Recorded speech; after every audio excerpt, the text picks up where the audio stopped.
আসসালামু আলাইকুম। আমন্ত্রণ জানাচ্ছি ২১শে নিউজের সংবাদে। সাথে আছি আমি আখি আক্তার। শুরুতেই থাকছে সংবাদ শিরোনাম, আমাদের প্রতিনিধির পাঠানো প্রতিবেদনে বিস্তারিত। কালীগঞ্জে প্রাথমিক বিদ্যালয়ের টানা চুরি, নিরাপত্তাহীনতায় শিক্ষকরা। মোহাম্মদ আলামিনের প্রতিবেদনে, ক্যামেরায় মোহাম্মদ শরীফুল ইসলাম। গাজীপুর জেলার কালীগঞ্জ উপজেলার কলুন সরকারি প্রাথমিক বিদ্যালয়ে টানা ৩ দিন চুরির ঘটনা ঘটেছে। ২৯/৩/২০২৬ অজ্ঞাত চোরেরা বিদ্যালয়ের অফিস কক্ষ ও শ্রেণীকক্ষে ঢুকে মূল্যবান মালামাল চুরি করে নিয়ে যায়। বিদ্যালয়ের প্রধান শিক্ষক মোহাম্মদ আব্দুল সাত্তার ভূঁইয়া ৫৩ কালীগঞ্জ থানায় লিখিত অভিযোগ দায়ের করেছেন। চুরি হওয়া মালামালের মধ্যে রয়েছে একটি মাইক্রোফোন সহ সাউন্ড সিস্টেম, ৮টি সিলিং ফ্যান, ৮টি ওয়াল ফ্যান, বিদ্যুৎ মিটার ও বিভিন্ন বৈদ্যুতিক সরঞ্জাম, পাশাপাশি গুরুত্বপূর্ণ কাগজপত্র ও শিক্ষা উপকরণ।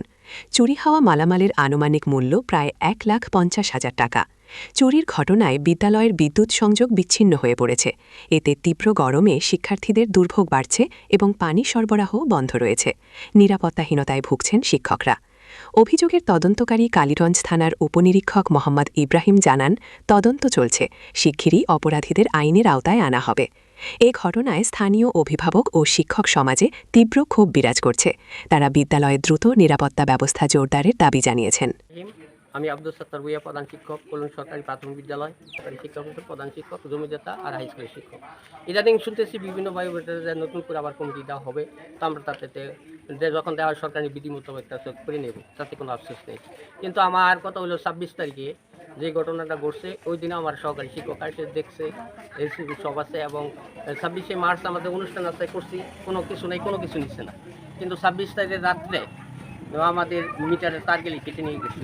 কেটে নেওয়ার পরের দিনে আমার ওই পূর্ব পাশে যে ভবন আছে, এই ভবন থেকে 4টি ফ্যান নিয়ে গেছে।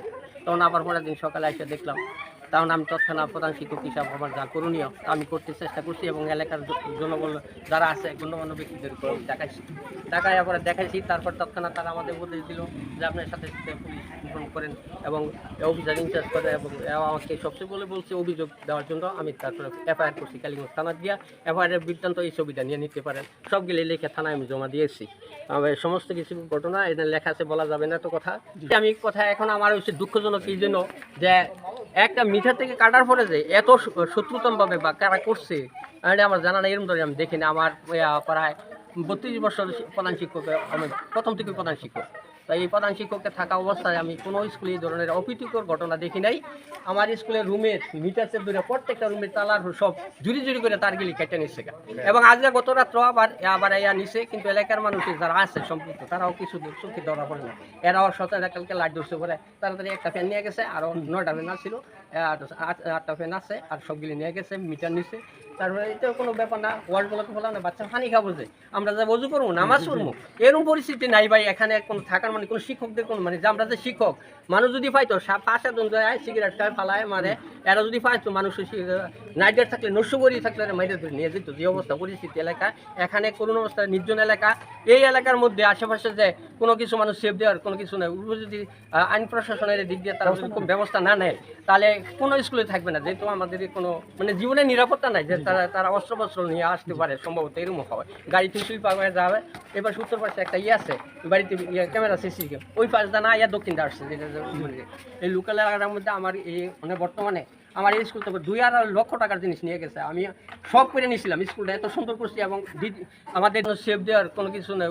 যদি আইন প্রশাসনের দিক দিয়ে তারা যদি কোনো ব্যবস্থা না নেয় তাহলে কোনো স্কুলে থাকবে না। যেহেতু আমাদের কোনো মানে জীবনের নিরাপত্তা নাই যে তারা অত্যাচার করে, এটা যদি আইনগতভাবে পদক্ষেপ না নেয় অদূর ভবিষ্যতে আমার স্কুল না কোনো সমস্ত স্কুলের এই অবস্থা হইবে। এখন আর এটা বললে আরেকরকম হয়ে যায়, পার্টিগত কথা আসে জায়গা। বর্তমানে সরকার রাজনৈতিক প্রেক্ষাপটে যারা আছে জড়িত আছে এরা সুদৃষ্টি রেখ এবং সমস্ত স্কুল বা যা প্রতিষ্ঠান আছে অন্যান্য প্রতিষ্ঠান তো নিয়ে গেছে, খালি এই বলুন নেয়নি। এই প্রতিষ্ঠানের প্রতি স্বচ্ছারভাবে যদি পদক্ষেপ না নেয় তাহলে আমাদের শিক্ষকদের রাখার দরকার না। আমরা কত টাকা বেতন পাই, এই যে আমি কতগুলো জিটি করছি পুলিশের, কালকে তালা লাগাইছি, নতুন তালা গেলে দেখছেন এই যে ছবি আছে, তালা গেলে বাইন গেলেছি। আমি কি করতে পারি? আমি একজন প্রধান শিক্ষক, আজকে আমার কি করণীয় আছে বলেন? আমি কি করতে পারি? আমি বাচ্চাদেরকে সুশিক্ষা শিক্ষিত করার জন্য আসছি। এখানে তো আমি এই বাঙ্গা সুর হয়ে গেলে কাজটা নেবো হয়ে গেলে তো আমি দাদা আমার সময় হচ্ছে 15টা এসে পড়ি স্কুলে 4:30 পর্যন্ত থাকি সরকারি বিধি মোতাবেক সব মেনে নেই তো আমার কি এই অবস্থা হলে আমি কেমন চলবো আমি আজকে পানি খেতেই না পোলাবান্না ইউজ করতেই না এই অবস্থান থাকলে আমি কি করতে পারি স্যার আপনারা দেখেন এইগুলি যারা সাংবাদিক ভাই আছেন আর আমার এইমাত্র আবার দেখলাম আইন প্রশাসনের লোক আসছে তাদেরকে ধন্যবাদ জানাই তারা অনেক রিপোর্ট দেবেন আমি 3 দিন ধরে ফোন করতেছি হ্যাঁ ওনারা আসবে তা ওনাদের কাছে আমি এবার দিয়ে আসছি এখন ওনারা কি করবে আমি চাই এখানে একটা সুব্যবস্থা নেই আইনগতভাবে এলাকার জনসাধারণ যারা এলাকার জনসাধারণ তাদের আমি কঠিনভাবে আমি অনুরোধ জানাচ্ছি দয়া করে ওনারা যেন স্কুলে তাদের আমি আজকে না আমি 8 মাস 10 মাস পরে রিটায়ারে যাবো আজকে এই শিক্ষকরা চলে যাবে তারা চাকরি করবে অন্য চলে যাবে কিন্তু আমাদেরকে এভাবে আমাদের মানে কষ্ট দেওয়ার কোনো কিছু না আমার ট্রেনিং প্রায় স্কুলে নস্যপরি আছে কিন্তু আমাদের এই নির্জন স্থানে একটা নস্যপরি যদি অতি সত্ত্বর না দেয় তাহলে হয়তো আরো ভবিষ্যতে আরো সমস্যা আমরা সম্মুখীন সরকারের কাছে বা প্রধানমন্ত্রীর কাছে আমাদের এই উপজেলা যারা আছেন টিউ সাহেবের কাছে যে আমাদের একটা নস্যপরির যেন ব্যবস্থা করে।